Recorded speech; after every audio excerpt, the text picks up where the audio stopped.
అక్కడ నుంచి ప్రజలు చూశారు. ఇప్పుడు పెనం నుంచి పొయ్యి మీద పడ్డామని, ఒకవేళ మనం కనుక ఆ రోజు అవన్నీ నిజమయ్యి పెనం మీద ఉన్నాం అనుకుంటే అది కూడా కరెక్ట్ కాదు. పుష్కలంగా సస్యశ్యామలంగా జరుగుతున్న టైంని అనవసరంగా జరిగింది. పోలవరం అక్కడే కుంటిపడిపోయింది, అమరావతి అక్కడ, ఇంకా అట్లా చాలా ఉన్నాయిలేండి. కాబట్టి ఆ డబుల్ ఇంజన్ గ్రోత్ ఆ 4 సంవత్సరాలు ఎలా జరిగిందనే దాని మీద స్టాటిస్టిక్స్కి వెళ్తే అనేక విజయాలు ఉన్నాయి మనకి.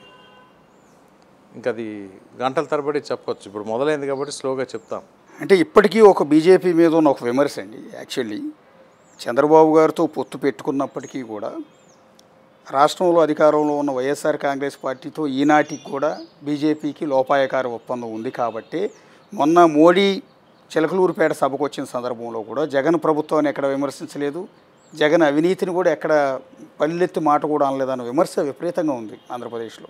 అది ఎందుకంటే మీరు అదే బీజేపీ తరఫున రిప్రజెంట్ చేస్తున్నారు కాబట్టి రేపు ప్రజలను ఫేస్ చేసేటప్పుడు దానికి సమాధానం చెప్పాల్సి ఉంటుంది. జగన్తో ఇప్పటికీ కాంటాక్ట్స్ ఉన్నాయా లేదా అనేది.